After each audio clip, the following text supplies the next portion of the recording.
Everyone, welcome to आवी सर्स English. So student, आज आपण शिकणार आहोत क्लास 9th मधील lesson reading works of art यामधील पुढचा भाग गोंड आर्ट म्हणजे गोंड कला. चला तर मग लेसनला सुरुवात करूया. इथे आपल्याला एक चित्र दिसत आहे. हे चित्र गोंड आर्ट म्हणजे गोंड कला या प्रकारामध्ये मोडते. तर पुढे आपण लेसन बघू. Gond art is a tribal art. It has been developed and preserved by the Gond tribal people residing largely in the Madhya Pradesh, Maharashtra, Telangana, Andhra Pradesh and Odisha state of India. तर Gond art ही एक tribal art आहे. म्हणजे tribal म्हणजे आदिवासी, art म्हणजे कला. तर Gond art हे एक आदिवासी कला आहे, आदिवासी कला प्रकार आहे. It has been developed and preserved by Gond tribal people.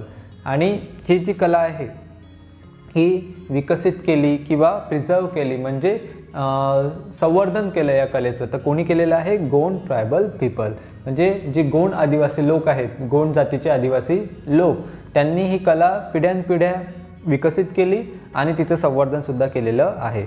रिसायडिंग largely in Madhya Pradesh, Maharashtra, Telangana, Andhra Pradesh, Odisha state of India. आणि हे लोक जास्त करून कुठे राहतात?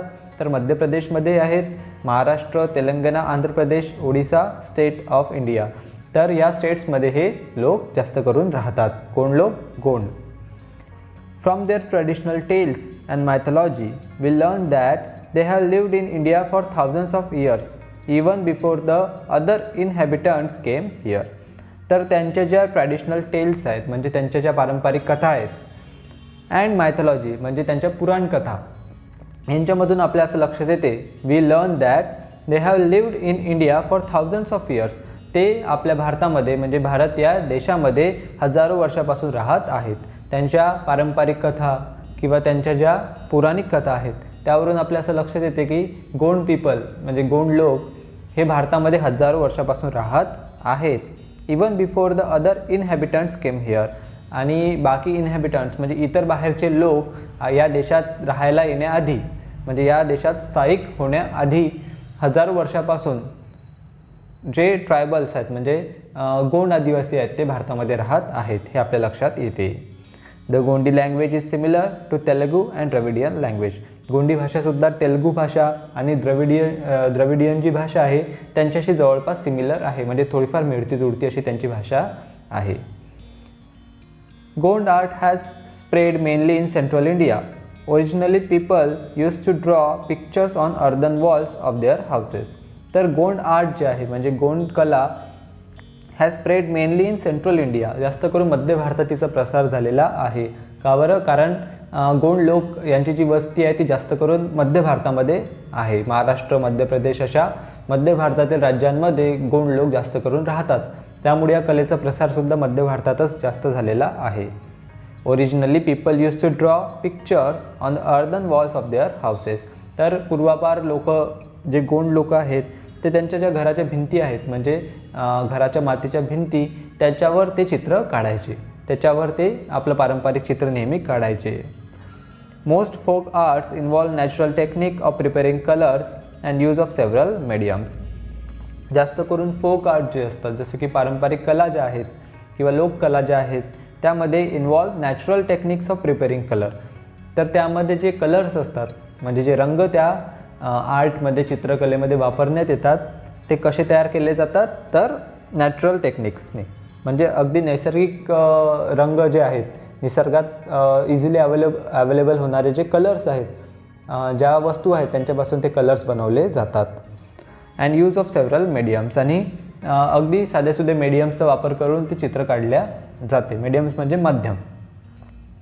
दे are transferred from generation to generation in a smoothly flowing process. आणि ही जी कला आहे किंवा हे जे त्यांचं ज्ञान आहे हे जनरेशन टू जनरेशन ट्रान्सफर झालेलं आहे. ट्रान्सफर होणे म्हणजे झिरपत जाणे.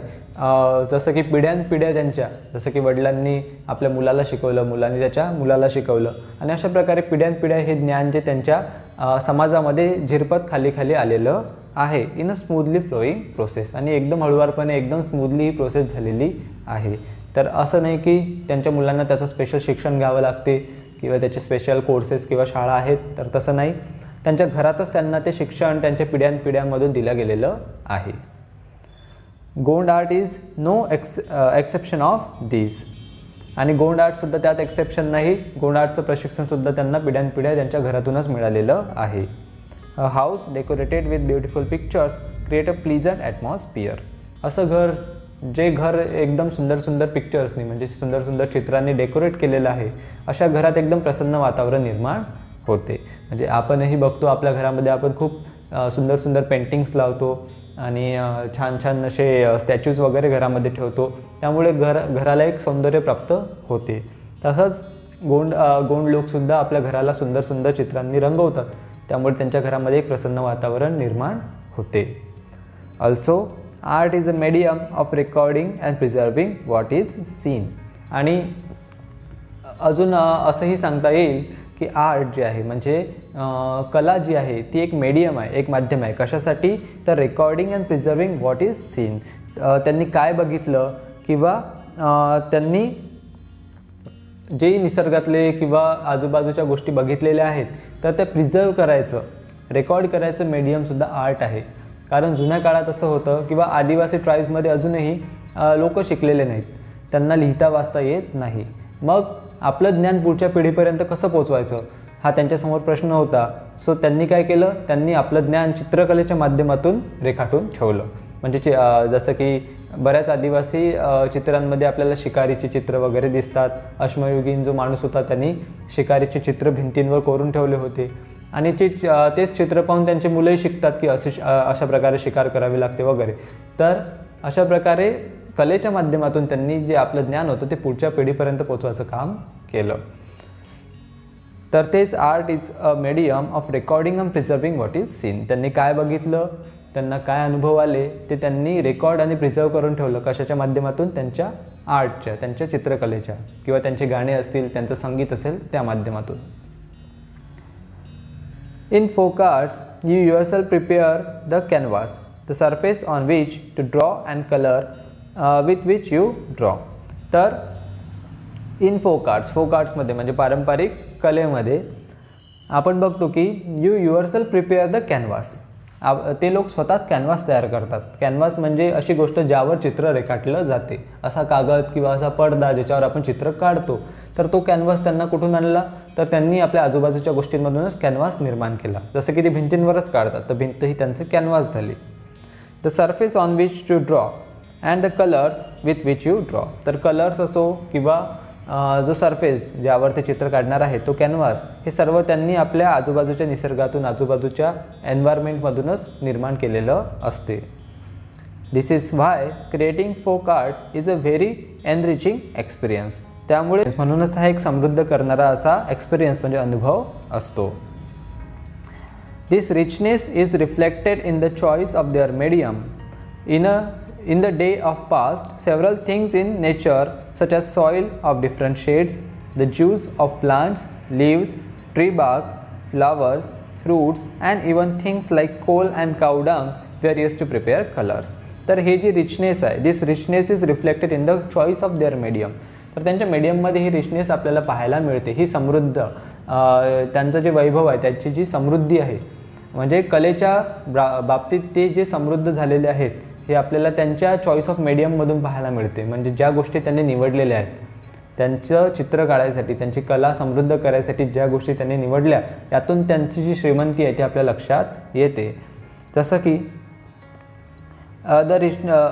In the days of past several thing is in nature such as soil of different shades, the juice of plant, leaves, tree bark, flowers, fruits and even things like coal and cow dung were used to prepare colors. जसं की जुन्या काळामध्ये किंवा अजूनही काही ठिकाणी colours जर prepare करायचे असतील, त्या लोकांना जर रंग बनवायचे असतील, तर त्यामध्ये ते ज्यूस ऑफ प्लांट म्हणजे वेगवेगळ्या झाडाच्या पानांचा रस, लीव्ज झाडांची पानं, ट्री बार्क म्हणजे झाडांची साल, फ्लॉवर्स म्हणजे फुलं, फ्रूट्स म्हणजे फळं आणि even things like coal and cow dung आणि गोष्टी जशा की कोळसा किंवा कावडंग म्हणजे शेण, यांच्यापासून ते कलर तयार करतात किंवा करायचे.